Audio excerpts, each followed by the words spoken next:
Yun, welcome po sa Makapili TV. Eto na po, naging makulay po ang ating 2024 sa mundo po ng politika. So matatapos po ang taon na ito na mayroon pong nakasampang kasong impeachment complaint laban po kay Sara Duterte. Ngayon po, dun sa isinampang kaso po ng Makabayan Black. So tatlong tatlong impeachment complaint at lahat po yun, ang pinaka-grounds po is betrayal of public trust. So kung iisipin nyo, yung tatlong isinampang kaso, hindi nila pinag-isa, parang pinalalabas nila rito na marami pong nagsampa ng reklamo kay VP Sara. Pero ikinabit parang hindi masyadong iniinda po ni Sara Duterte yung mga complaint na yun dahil tiwala siya sa kanyang sarili na wala siyang ginawang masama o wala siyang ginawang mali doon sa kanyang confidential funds. Pero gayon pa man, naka-ready naman po si VP Sara at haharapin po niya yung impeachment complaint kasi mas para po sa kanya mas okay na rin po yung nangyari dahil nga wala siyang tiwala doon sa ginawang hearing ng komite ng Good Government and Public Accountability ni Congressman Chua. So kumbaga doon nahatulan na, pero dito sa mangyayaring impeachment is magiging patas po yung magiging paglilitis dahil meron ng chance na magkaroon ng cross examination, makakapaglahad ka na ng iyong saloobin at makipapakita mo yung mga ebidensya, unlike dun sa ginawang hearing ng ginawa ng mga kongresista natin na kahit na nag-iimbestiga sila, meron na silang conclusion na mali po yung paggawa o yung paggamit ng confidential funds ni Sara Duterte.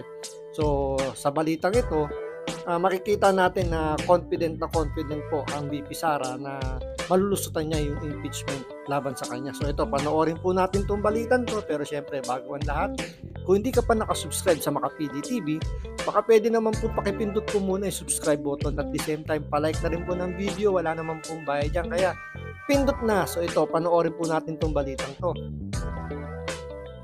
Handa raw si dating Pangulong Rodrigo Duterte na tumayo bilang abogado ng anak niyang si Vice President Sara Duterte sa kinakaharap niyang impeachment complaint. Sinabi ito mismo ng bise na ipinagkibit balikat lang ang mga kinakaharap na kontrobersya. Nasa frontline ng balitang yan, si Bril Montalvo. Mahabang pila ng mga namamasko sa pamilya Duterte ang dinatna ng News 5 kaninang madaling araw. Ang ilan nga sa kanila, sa kalsada na sinalubong ang Pasko. Si Nanay Lolita, nakatulog na sa gilid ng kalsada habang nakapila. Alauna pa lang daw ng madaling araw, pumila na siya. Naanad mo ng linya din naanad mig linya ba sa kang digong ng Duterte pinaskuhan ni Mayor ni President ni Rodrigo Duterte. So first time mo karon dili Kadua. Si Miriam na galing pa ng Padada, Davao del Sur.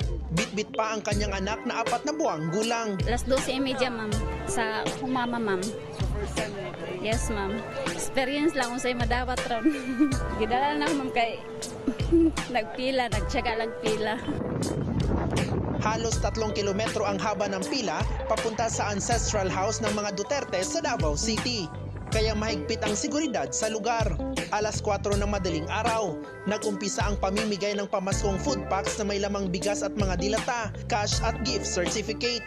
Mismong sina dating Pangulong Rodrigo Duterte at Vice President Sara Duterte ang nanguna sa pamimigay ng pamaskong ayuda. Nakadawat og pinaskuhan gikan ka mayor. Si VP Sara, nakipag-selfie pa. Namigay din siya ng mga papremyo sa mga palaro.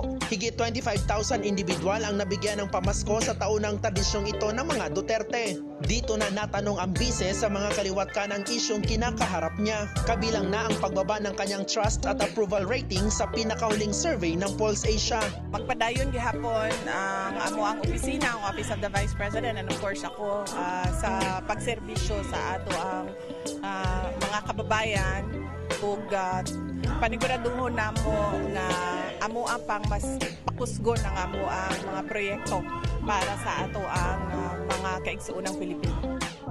Pagdating naman sa 3 impeachment complaint, na inihain laban sa kanya ng Kamara, tiniyak ni VP Sara na nakahanda ang kanyang legal team.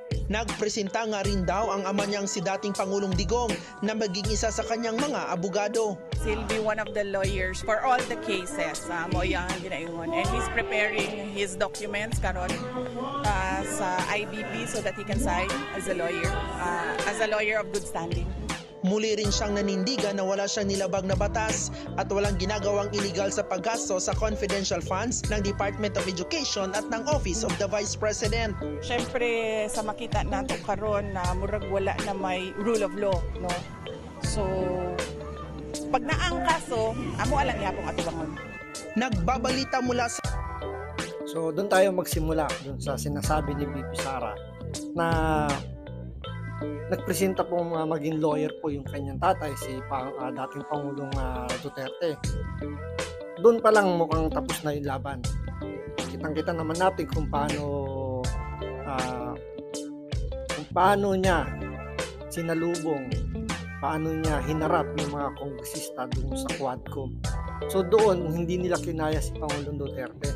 So, yun pa lang makikita natin na kahit pagdating sa Senado, mukhang ganun din yung mangyayari dahil nga diba umattend din si Pangulong Duterte sa hearing ng Senado at kitang-kita na na-dominate niya parehas sa yung Kongreso at yung Senado. So, malaki yung posibilidad na may lulusot yan. Pangalawa, nagpresenta rin po maging lawyer, maging impeachment lawyer niya, maging defense counsel niya, si Congressman Marcoleta, na kitang-kita rin naman natin dun sa nangyaring hearing dun sa Committee ng Good Government and Public Accountability na hindi makaporma yung mga kapwa niya kongresista pagdating sa batas. So, doon pala makikita natin yung mga mamabatas natin na maliban dito kay Marcoleta, yung humawak ng committee na yun is mga walang alam, mga walang utak.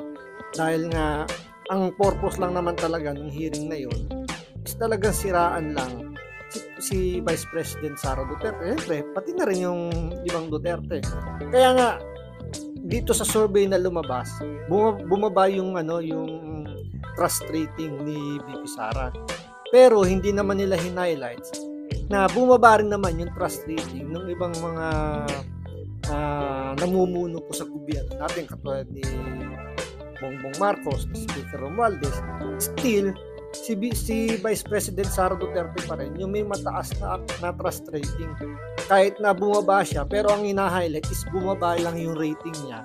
Pero hindi sinasabi na naungusan siya. Siya pa rin yung number one or siya pa rin yung mas pinagkakatiwalaan kumpara doon sa ibang leader ng gobyerno natin. So, walang bearing doon sa sinasabing bumaba yung trust rating niya. So, parang parang wala ring effect. Pero although naka-damage pa rin ng kahit konti yung mga nangyaring hearing sa Kongreso dahil bumaba nga yung trust rating ni VP Sara. Siyempre, hindi natin may iwasan yun dahil nga yun kasi yung pinalalabas. So marami sa mga kababayan natin kapag hindi talaga masyadong interesado sa politika, medyo sila yung nagkakaroon ng sila yung mas madaling maimpluwensyahan dahil nga kung ano lang information na naririnig nila, napapanood nila sa TV. Siyempre, di ba, sa mainstream media, ang minimum natin dito sa Pilipinas, hindi pa ganun ka-dominate yung social media. Meron pa rin mainstream media dahil hindi naman lahat is mayroong access sa internet. So yung iba sa TV pa rin kumukuha, sa mainstream media, sa stream media pa rin kumukuha ng information. So meron pa rin silang nai-impluwensya. Kaya kapapano, siguro pag tinatanong dito sa survey, karamihan sa mga natatanungan nila is nakukuha nila information is galing sa mainstream media. Pero kapag yung napagtanungan itong survey na to is nakatutok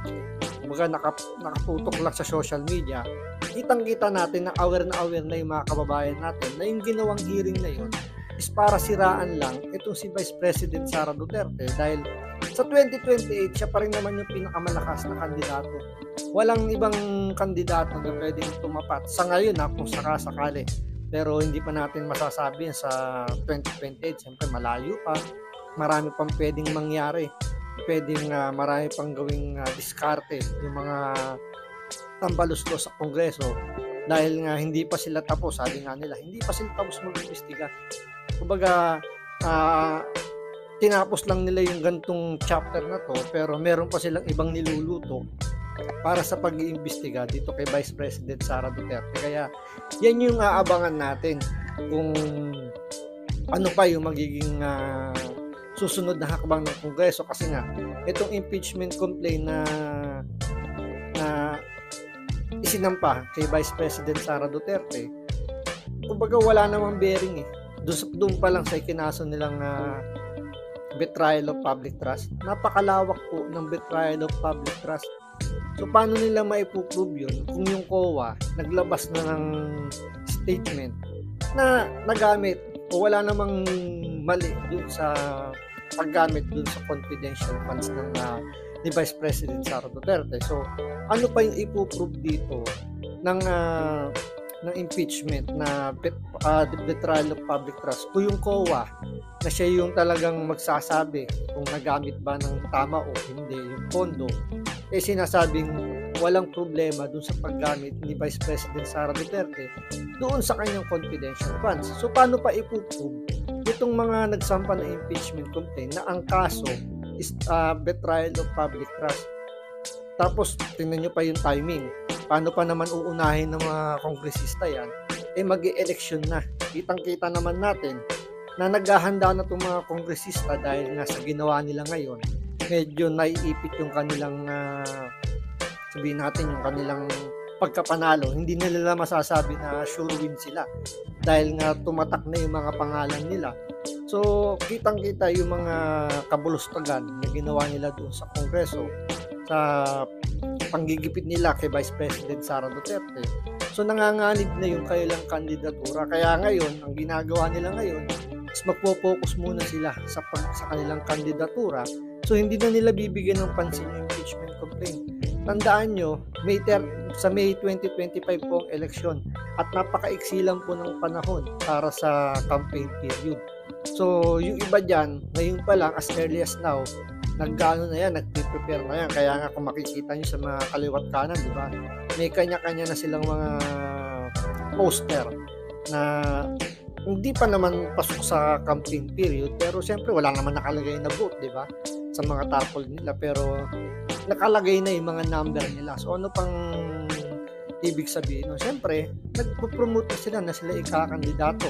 Kasi kung hindi mo kailangan gumawa ng ganyan, kung alam mong malakas yun, o katiwala ka sa sarili mo na mananalo ka, hindi mo kailangan maglagay kagad ng ganung karaming tarpaulin. Oo, pwede ka sigurong magpahapyaw-hapyaw lang, pero yung talagang tarpaulin na isasalampak mo dyan sa mga lugar na nasasakupan mo, medyo kabahan ka na.